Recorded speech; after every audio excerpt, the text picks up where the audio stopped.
श्रीचैतन्यमनोभीष्टं स्थापितं येन भूतले स्वयं रूपा कदा मह्यं ददाति स्वपदान्तिकं वैराग्यविद्या निजभक्तियोगा शिक्षार्थमेकः पुरुषः पुराणः श्रीकृष्णचैतन्यशरीरधारी कृपाम्बुधेर्यस्तम् अहं प्रपद्ये नमो विष्णुपादाय कृष्णप्रेष्ठाय भूतले श्रीमते भक्तिवेदान्त स्वामिन् इति नामिने नमस्ते सारस्वते देवे गौरवाणी प्रचारिणे निर्विशेषा शून्यवादी पाश्चात्यदेशतारिणे जय श्री कृष्ण चैतन्य प्रभु नित्यानंद श्री अद्वैता गदाधरा श्रीवासादि गौरभक्तवृंदा हरे कृष्णा कृष्ण कृष्ण हरे हरे हरे राम राम राम हरे हरे.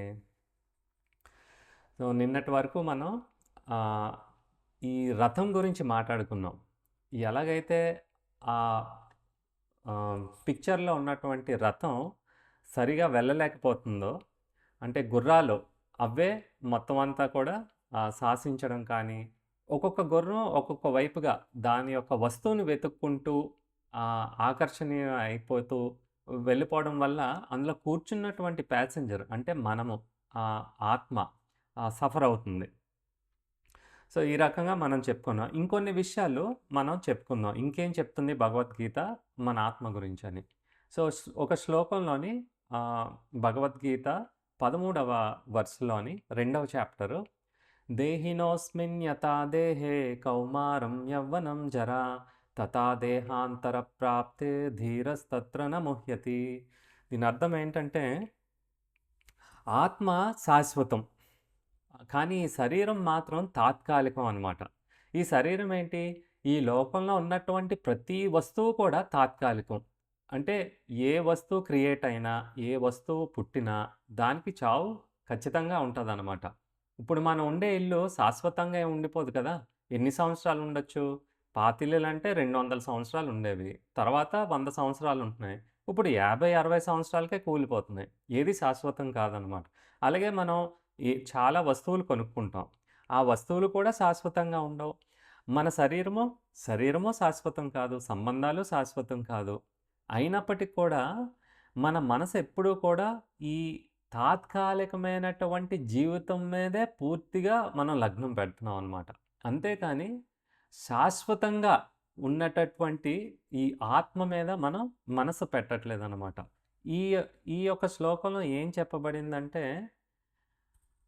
శరీరం శాశ్వతం కాదు. ఎందుకో మీకు చెప్పాను. ఇది ఒక యంత్రం లాంటిది, ఒక వెహికల్ లాంటిది, మనల్ని నడిపించేది. ఈ శరీరం కూడా పడిపోద్ది.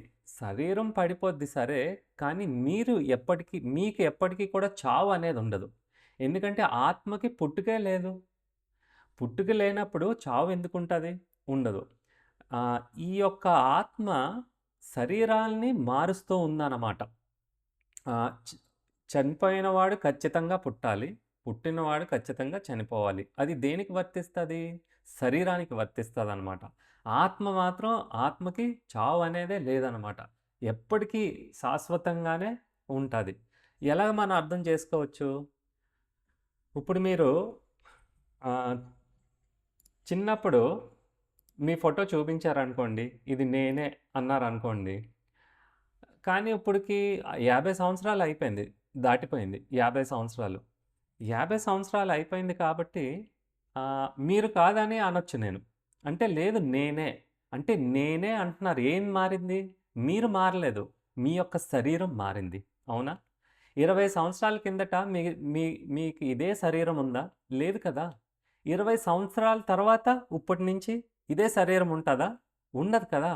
అంటే శరీరం మారుతుంది, ఏం మారట్లేదు? మీరు మారట్లేదు. మీరు అంటే ఆత్మ మారట్లేదు.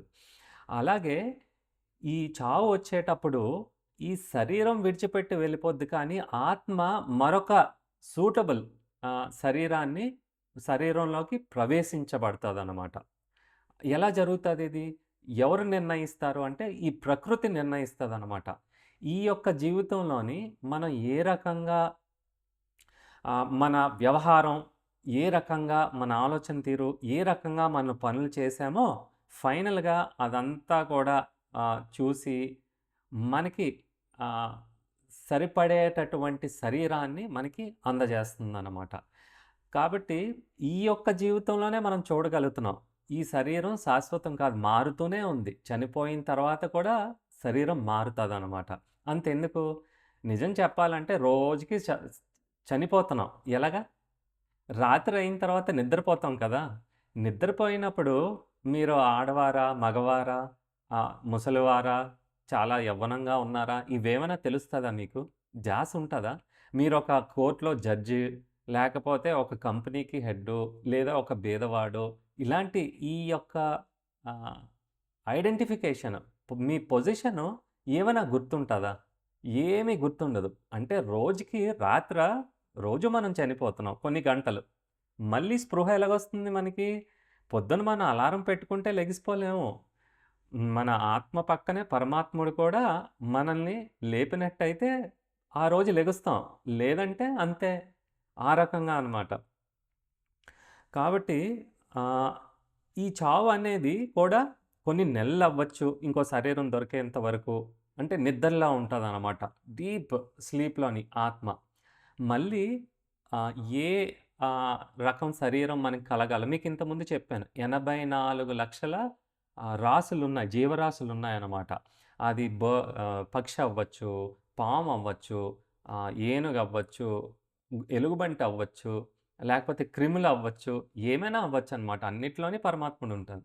అయితే ఎలాగ నిర్ణయింపబడి ఉంటది? ఎవరైనా కానీ ఎప్పుడు ఆ మాంసాహారాన్నే తిందామనే కోరిక, విపరీతమైన కోరిక ఉండి, అందులోనే రకరకాలుగా తింటూ వాడు ఆస్వాదిస్తుంటే, అంటే ఈ శరీరం కేవలం తినటానికే కాదు, పని చేయడానికి కూడా. కానీ కొంతమంది ఎంత దూరం వెళ్ళిపోతారంటే ఆహ్, కొన్ని తక్కువ ఆహ్, ఏమంటారు చైతన్యం ఉన్నటువంటి జంతువులే కాదు, ఆవుల్ని కూడా చంపేస్తూ ఉంటారు.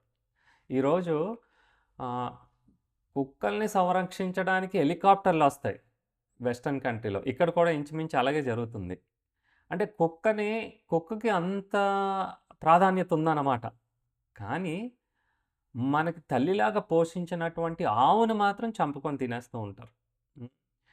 ఆహ్, కుక్క లేకపోతే బతకలేరు. అలా అయిపోయిందనమాట. సినిమాలు కూడా అలాగే చూపిస్తూ ఉంటారు. మనం చాలామంది దానికి ఆహ్, ఇన్‌ఫ్లూయెన్స్ అయిపోతారు. ఇంకా వాళ్ళు కూడా కుక్కని పెట్టుకుంటారు. కుక్కని పెట్టుకుంటే ఇంక దేవుడి జోలికి ఏం వెళ్తారు? సమయం ఎక్కడుంటది చెప్పండి? ఉండదు కదా! అలాగా ఆహ్, విచక్షణ జ్ఞానం లేదనమాట. తల్లితో సమానమైనటువంటి ఆవును కూడా చంపేస్తాం. మేకని చంపేస్తాం. పండగొచ్చిందంటే అంటే మన నాలిక అదుపులో పెట్టుకోలేక ప్రాణాలు తీసేస్తున్నాం అనమాట. అందుకే ప్రకృతి ఎవడు ఏం పనులు చేశాడని మొత్తం కాలిక్యులేట్ చేసి ఆ రకంగా.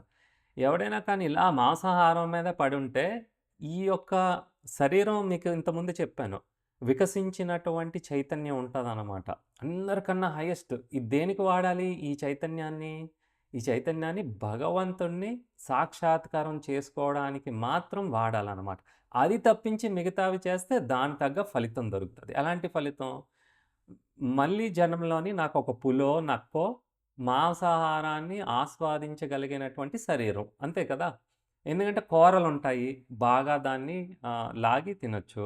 మాంసాహారం సరిగ్గా డైజెషన్ అవ్వదనమాట. కానీ జంతువుల్లోని ఆ పీహెచ్ వాల్యూ, ఎసిడిక్ వాల్యూ చాలా ఎక్కువుండడం వల్ల అవేమి నవలక్కర్లేదు.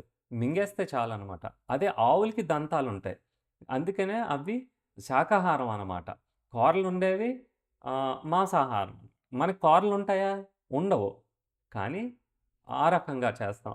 అదే మనిషి జీవితం న సరిగా ఆహ్, వినియోగం చేసుకోకుండా దుర్వినియోగం చేసుకుంటున్నాం అనమాట. కొంతమంది ఏ పని చేయరు. అలా బద్ధకంగా రోజంతా అలా గడిపేస్తూ ఉంటారనమాట. అలాంటి వాళ్ళు ఏమవుతారు? ఈ ప్రకృతి ఏం చేస్తది? ఓహ్! నీకు ఇలాంటి కోరిక కదా! ఈ కోరికని నేను తీరుస్తాను నీకు. దీనికి సూటబుల్ ఆహ్, వర్తించినటువంటి నెక్స్ట్ లైఫ్‌లో నీకు వర్తించినటువంటి శరీరం ఏంటంటే ఎలుగుబంటి. ఎలుగుబంటి 16 గంటలు పడుకోగలదు, 18 గంటలు పడుకోగలదు. ఒక్కోసారి 2, 3 రోజులు కూడా పడుకోగలదు. అంటే మన కోరికని తీరుస్తది ఎప్పుడు కూడా ప్రకృతి. మనం ఏ రకమైనటువంటి అలాగే కొంతమంది ఇప్పుడు సినిమాల్లో కానీ, క్లబ్బుల్లో కానీ ఒంటి మీద బట్టలు లేకుండా నగ్నంగా నృత్యం చేస్తారనమాట. ఆహ్లాదకరం కోసం, డబ్బుల కోసం ఏదైనా కానియండి. లేకపోతే వాళ్ళు ఫేమస్ అవ్వడం కోసం. అలా చేసిన వాళ్ళు చెట్టులు అయిపోతారనమాట. చెట్టు ఎప్పుడూ కూడా నేకెడ్‌గా నగ్నంగా నిల్చుంటది. అది ఎండాకాలం అని లేదు, వానాకాలం అని లేదు, చలికాలం అని లేదు. పాపం అదలా నిల్చోవాలి. ఎందుకంటే అది చేసిన పనులకి, దాని కోరికలకి, దానికి సంబంధించిన వాటి శరీరాన్ని ఇవ్వడం జరుగుతదనమాట. ఇలాగా ఇలా రకరకాల శరీరాలు మనం ఆహ్, మారుతూ వస్తున్నాం అన్నమాట. ఎన్నో కొన్ని లక్షలాది శరీరాలు మారుతూ, మారుతూ, మారుతూ ఆఖరికి మనకి మనిషి యొక్క యంత్రం దొరికిందనమాట. ఈ యొక్క జీవితం, మనిషి యొక్క జీవితంలో మాత్రమే ఈ చక్రం నుంచి బయటపడగలుగుతాం అన్నమాట. ఆత్మ ఈ లోకానికి సంబంధించింది కాదు. ఆత్మ ఆధ్యాత్మిక లోకానికి సంబంధించింది. అంటే వైకుంఠ లోకానికి సంబంధించింది. లేదా బృందావన లోకానికి సంబంధించిందనమాట. ఇవన్నీ కూడా భౌతిక లోకాలనమాట. కాబట్టి మీరు ఇక్కడ ఎన్ని అరేంజ్‌మెంట్స్ చేసుకున్నా, ఎంత డబ్బు సంపాదించుకున్నా, ఎంత సెక్యూరిటీ, ఎంత పలుకుబడి, ఎన్ని గోల్డ్ మెడల్స్ ఏం సంపాదించుకున్నా కూడా సంపాదించుకోవచ్చు తప్పేం లేదు. భగవంతుని ధ్యాస లేకపోతే ఇవన్నీ కూడా వృధాయే. ఇవన్నీ. ఎందుకు? చావుతో అన్నీ పోతాయన్నమాట. వాడి బంధాలు పోతాయి, వాడి మెడల్స్ పోతాయి. మళ్ళీ, మళ్ళీ పుట్టినప్పుడు మళ్ళా ఇదే మొట్టికాయలు తింటాడు. మళ్ళా స్కూలుకెళ్తాడు. మళ్ళా ఫస్ట్ ఫస్ట్ స్టాండర్డ్ నుంచి చదవాల్సిందే. కిందటి జీవితంలో ఎంత చదివాడో అంతా వేస్ట్. మనం అంతే కదా! మనం ఇప్పుడు సంవత్సరం అంతా చదివాం, ఫెయిల్ అయిపోయామనుకోండి, ఫోర్త్ స్టాండర్డ్‌లో ఫెయిల్ అయిపోతే, ఫిఫ్త్ స్టాండర్డ్‌కి వెళ్ళే అవకాశం లేదు. మళ్ళీ ఫోర్త్ చదవాలి. మనం అంతే చనిపోయేటప్పుడు మనం పాస్ అవ్వలేదనుకోండి ఆ ఎగ్జామ్‌ని భగవంతుడి దగ్గర, మళ్ళీ ఏం చేస్తారు యమధర్మరాజు గారు, మళ్ళీ ఫస్ట్ స్టాండర్డ్ నుంచి నువ్వు చదువు అని ఈ లోకంలో పడేస్తారనమాట. కాబట్టి ఈ రకంగా మనం అన్ని కష్టాలు పడుతున్నాము. కానీ ఈ యొక్క శరీరంతోని, ఈ యొక్క మనస్సుతోని ఈ మన గమ్యం ఏంటన్న విషయాన్ని మనం తెలుసుకోలేకపోతున్నాం అనమాట. సో, మొట్టమొదటి మనం ఏ రకమైనటువంటి బాధలు పడుతున్నాం మన జీవితంలో, ముఖ్యమైనటువంటి బాధలు ఏం పడుతున్నాం అన్న విషయాన్ని మనం తెలుసుకోవాలనమాట. ఆత్మ అనేది క్రిస్టియను, ముస్లిము, ఆహ్, ఈ ఇండియను, పాకిస్తాను అలాగే ఉండదు. లే ఇంకోటి భగవంతుడు ఏ ధర్మానికి సంబంధించిన వాడు కాదు. ఈ అన్ని ధర్మాలకి అతీతంగా ఉండేవాడు భగవంతుడు. కృష్ణుడు హిందూ భగవంతుడు, ముస్లింలో అలాగేమి ఉండదనమాట. ఎందుకు మన మన ధర్మంలోనే ఆయన కుదించేస్తున్నాం. ఆయన అనంతుడు. ఆయన ఏ ధర్మానికి మనం పెట్టుకున్నాం అనమాట. ఈ ధర్మం ద్వారా ఆయన్ని ఆహ్, కలిసే ప్రాక్టీసెస్ ద్వారా కలిసే అవకాశం కల్పించుకోవడం కోసం. ఆహ్ కానీ వీటిలన్నిటికి కూడా అతీతంగా ఉంటారనమాట. సో, ఎవరైనా కానీ ఈ భౌతిక శరీరాన్ని నేనే అని అనుకున్నవాడు, ఈ భౌతిక ప్రపంచంలోనే వాడు డెవలప్ అవ్వాలనుకున్నవాడు, ఎప్పుడూ కూడా ఇబ్బంది పడుతూనే ఉంటాడనమాట. ఇవి ఆగవు. ఎందుకు ఈ రకంగా ఎవరు చేస్తున్నారు? మాయాదేవి మనకి ఇబ్బంది పెడుతుందనమాట. ఎప్పుడూ కూడాన. మాయాదేవి మనకి ఇబ్బందులు కలిగిస్తూనే ఉంటది. ఇది ఆగదు. ఆహ్, ఏ రకమైనటి ఇబ్బందులు? నిజమైన ఇబ్బందులేంటట?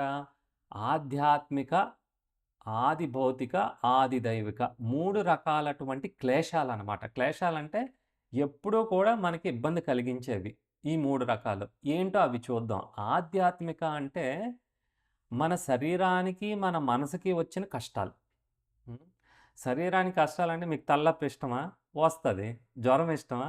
వస్తది. మోకాలు నొప్పులు, ఆర్థరైటిసు, తర్వాత ఇంక క్యాన్సర్‌లు చాలా రోగాలుంటాయి. ఇవన్నీ మీరొద్దనుకుంటే రాకుండా ఉంటాయా? శరీరం అన్నాక ఖచ్చితంగా వస్తది. అంతెందుకు ఆరోగ్యంగా ఉన్నా పొద్దున్నుంచి సాయంత్రం దాకా పని చేస్తే చేసిన తర్వాత ఏమవుతది? అలసటొస్తది. కా వద్దు అనుకున్నా కూడా ఏం చేయలేం మనం. పోనీ అన్నీ బావున్నాయి, మన శరీరంలో అన్నీ బావున్నాయంటే మన మనసు బాగోదు.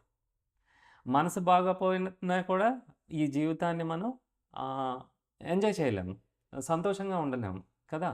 సో, ఈ రకంగా మన శరీరం ద్వారా లేదా మన మనసు వల్ల కలిగినటువంటి కష్టాలు ఇది ఎవరైనా తప్పించుకోగలరా? ఈరోజు బానే ఉంటది. రేపు బావుంటదా? తెలీదు. మనకు తెలీదు. రేపు చూడాలి ఇంకా మనం. మనకే తెలీదవన్నీ. ఇలాంటి కష్టాలు ఎప్పటికి ఎవ్వరికీ ఆగవు. అంతెందుకు ఆహ్, ప్రతి ఒక్కరికి ముసలితనం అనేదొస్తది కదా! ముసలోళ్ళు అయిపోయారంటే ఏంటి? ఆహ్, ఆ వెహికల్, ఆ యంత్రం తుప్పు పట్టేస్తుంది. మరి కార్లు ఎంతవరకు యూజ్ చేస్తాం చెప్పండి? 10 సంవత్సరాలు, 15, 20 సంవత్సరాలు. ఓల్డ్ అవుతున్న కొద్దీ రిపేర్లు, ఇంకొకసారయితే ఇంక అది కదలదనమాట. మన శరీరం అంతే. కదలదు. ఇంకా అవసరం లేదనుకున్నప్పుడు మన దుస్తులు అంతే కదా! రోజు మనం దుస్తులేసుకుంటాము. ఎన్ని ఎన్ని సంవత్సరాలు వాడతాం? 2 సంవత్సరాలు, 3 సంవత్సరాలు వాడతాం మ్యాక్స్. తర్వాత ఏటి చేస్తాం? ఆ బట్ట ఎలిసిపోతది. ఆ బట్ట చిరిగిపోతది. ఆ బట్ట ఏసుకోవడం అవ్వదు. అందుకే ఆ బట్టని తీసి మనం పారవేస్తాం. అయితే బట్ట తీసి పారవేసామని ఇంకో బట్ట ఏసుకోమా? ఏసుకుంటాం కదా! అలాగే ఈ ఆత్మకి ఈ శరీరం ఒక తొడుగు లాంటిది. ఈ ఈ డ్రెస్ లాంటిది. ఈ డ్రెస్ ఎప్పుడైతే అంటే అరిగిపోయిందో, ఆ అవయవాలన్నీ కూడా క్షీణించిపోయాయో, ఆత్మకి ఇంక అవసరం లేదు. అంటే ఆ డ్రెస్‌ని విడిచిపెట్టేస్తది. అంటే శరీరాన్ని విడిచిపెట్టేసి ఇంకొక శరీరం లోపటికి ప్రవేశిస్తదనమాట. అయితే ఇవన్నీ ఎలా ఇంకో శరీరానికి ఎవరి శరీరంలో ప్రవేశించాలని? అది హ్మ్. ఒక భార్యాభర్త కలుసుకునేటప్పుడు వాళ్ళ యొక్క చైతన్యం, కాన్షియస్‌నెస్ వాళ్ళకి ఏ రకమైనటువంటి మనస్తత్వంతో కలుస్తున్నారో, ఆ రకమైనటువంటి ఆత్మ ఆ గర్భంలోకి ప్రవేశపెట్టడం ఆహ్, ఆహ్, భర్త ద్వారా ప్రవేశపెట్టడం జరుగుతదనమాట. అందుకనే గర్భధాన సంస్కారాలు చాలా ఉండేవప్పుడు. ఇప్పుడు ఎవరు చేయట్లేదు. సంస్కారాలంటే అదొక ఫంక్షన్‌లాగా ఏవో డాన్స్‌లేసుకొని ఏదో పూజారొస్తాడు. వాడు మొబైల్‌లోని చూసి మంత్రాలేవో చదివేసి ఎళ్ళిపోతాడు. అంతే. అది ఎందుకు చేస్తున్నామో కూడా మనకు తెలీదనమాట. అలాగైపోయింది. గర్భధాన సంస్కారం అంటే గర్భం దాల్చే ముందు పెళ్లయిన తర్వాత భార్యాభర్తలు ఒక యజ్ఞంలోని కూర్చొని, మాకొక మంచి సంతానం కావాలి భగవంతుడా! మీ సేవ చెయ్యాలి. ఈ యొక్క సమాజంలో కూడా పడినటువంటి ఆహ్, కుమారుడో, కుమార్తె కావాలి అని ఈ గర్భధాన సంస్కారం జరుగుతది.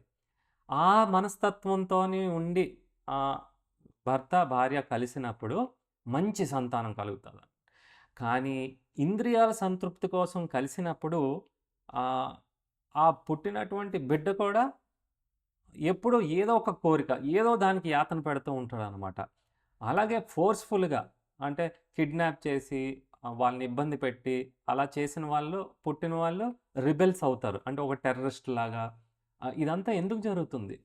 తల్లి, తండ్రి యొక్క చైతన్యం భగవంతుడి మీద లేకుండా ఇంద్రియాల మీద మాత్రమే ఉండడం వల్ల ఆ రకమైనటువంటి ఆహ్, ఆత్మ ప్రవేశింపబడతదనమాట ఈ భర్త ద్వారా. ఈ రకంగా పుడుతున్నామనమాట.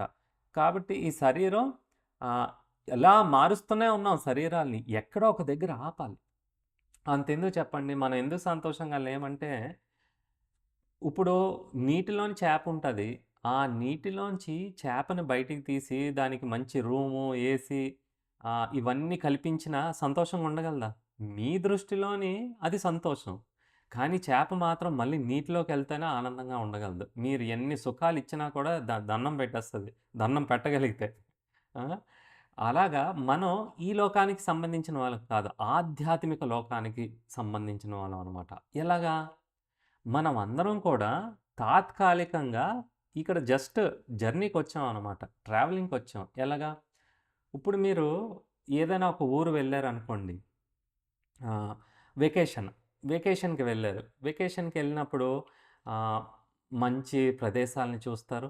ఆ తర్వాత వెకేషన్‌కెళ్ళినప్పుడు మంచి హోటల్ రూమ్ తీసుకొని, సర్వీసెస్ అయితే అద్భుతంగుంటాయి. స్టార్ హోటల్ డబ్బులు కొంచెం ఎక్కువున్నాయనుకోండి, లేకపోయినా అప్పు చేసి కూడా మనం ఆ సుఖాన్ని ఆస్వాదించడం కోసం ఇలాగ అడ్జస్ట్ చేసుకుంటాం. వెళ్తాం. పనోళ్ళుంటారు. ఏం వంట చేయక్కర్లేదు. అన్నీ మీ దగ్గరికే వస్తాయి. బావుంటది.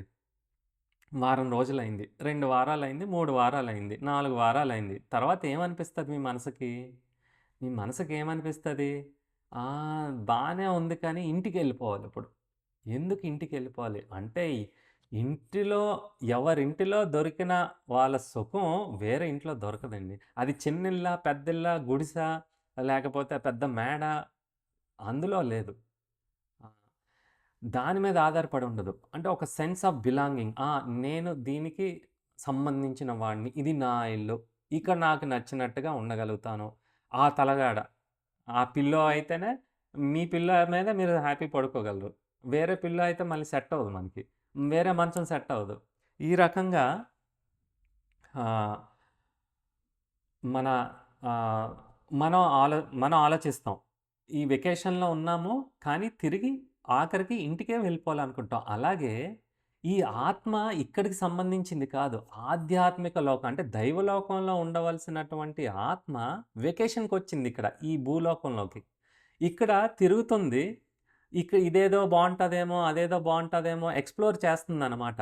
ఏమో ఇలా చేస్తే నేనింకా ధనవంతుడినవుతా, అలా చేస్తే సంతోషంగా ఉండొచ్చేమో, ఇదిగో ఇది సెటిల్ అయిపోతే ఇంక పర్వాలేదు అంతా సవ్యంగా ఉంటాదేమో అని అనుకుంటున్నాం. కానీ కాదు. అలా కాదనమాట.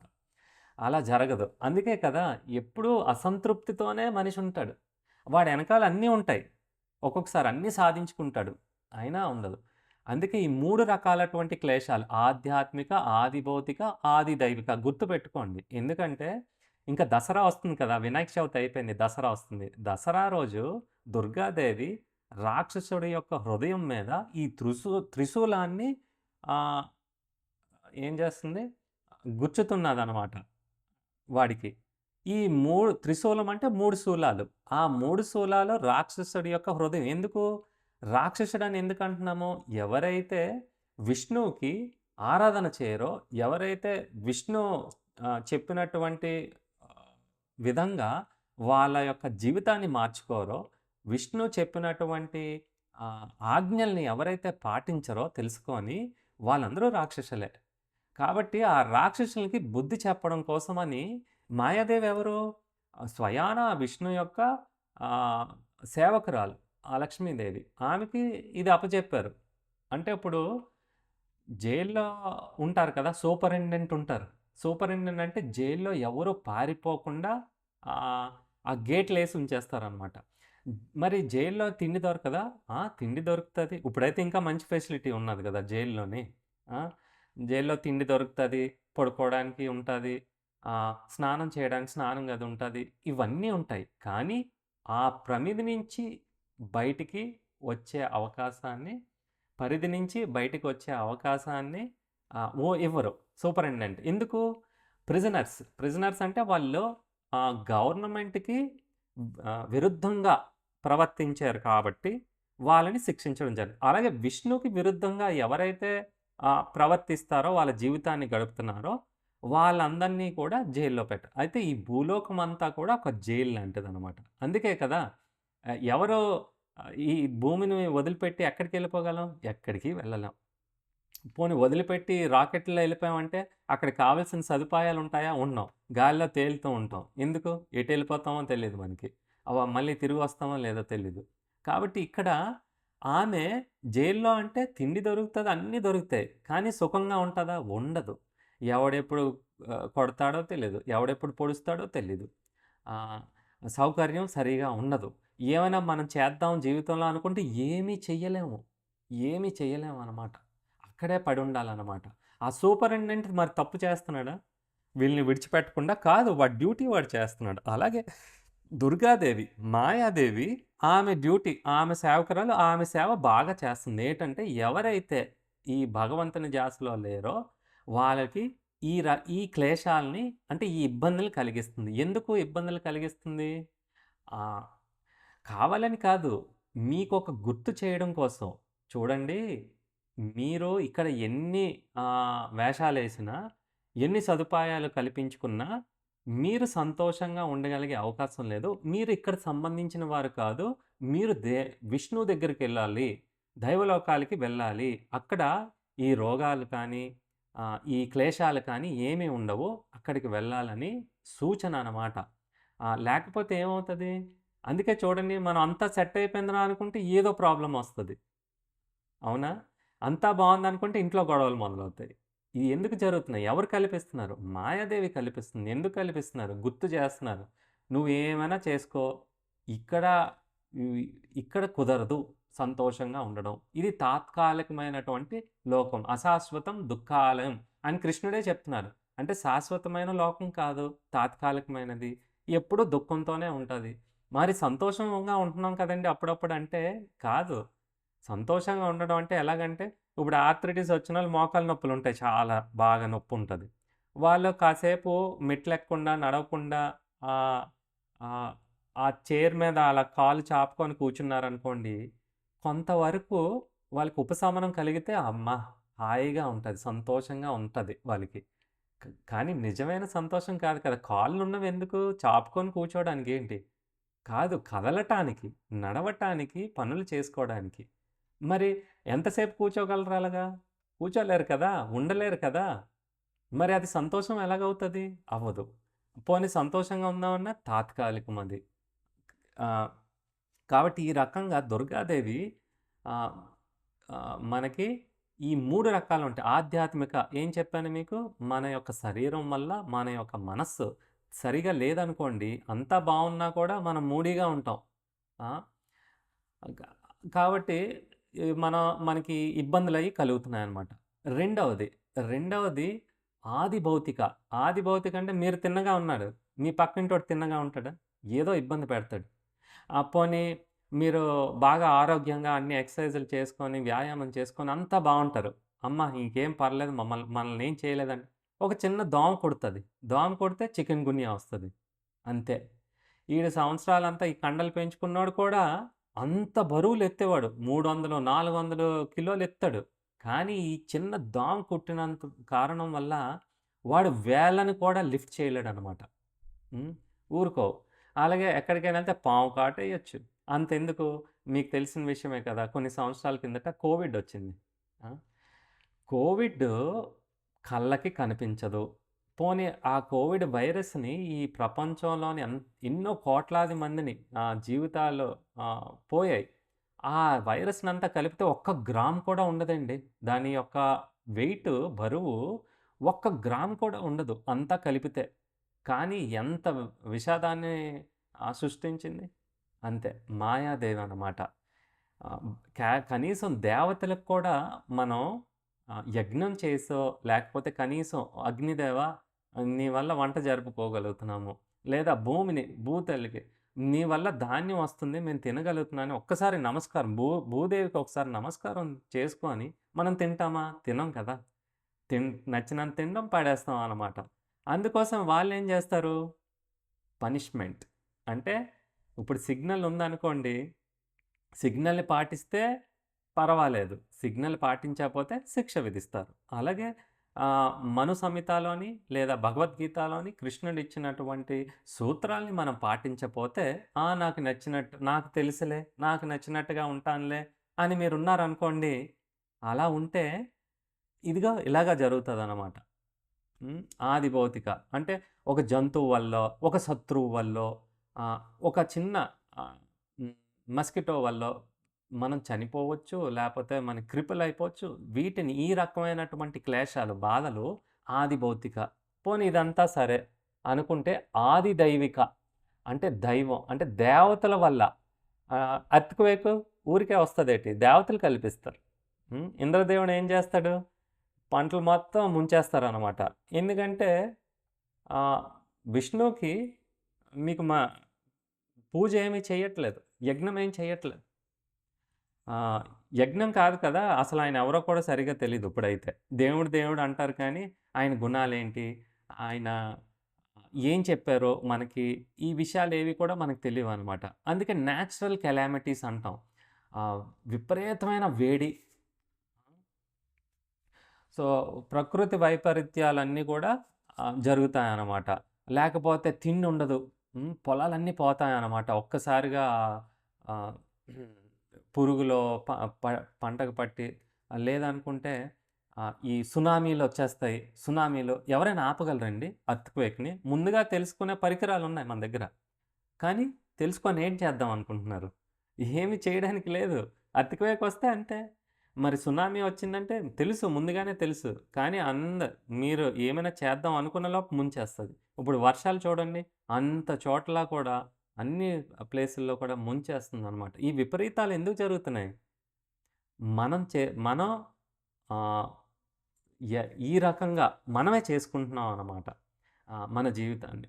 కాబట్టి ఈ మూడిటి నుంచి ఎవరు తప్పించుకోగలరో ఒక్కసారి మీరు ఆలోచించండి. ఏ జీవి తప్పించుకోగలరు? అది జంతువైనా, మనిషైనా, ఒక మినిస్టర్ అయినా ఏం మినిస్టర్ అయితే, ప్రైమ్ మినిస్టర్ అయితే ఆడికి ముసలితనం రాదా? ఆ! ఈ ఆధ్యాత్మిక వాడికి జ్వరం రాదా? హ్మ్. ఆధ్యాత్మిక, ఆది భౌతిక, ఆది ద ఆది దైవిక ఈ 3. అందుకే దుర్గాదేవిని పూజించడం అంటే ఆహ్, ఈ మూడిటి నుంచి మమ్మల్ని బయటికొచ్చే రక్షణ కల్పించు అని మనం ప్రార్థన చేయాలనమాట. ఈ 3 రకాలైనటువంటి ఇబ్బందులను మనం దాటలేమనమాట.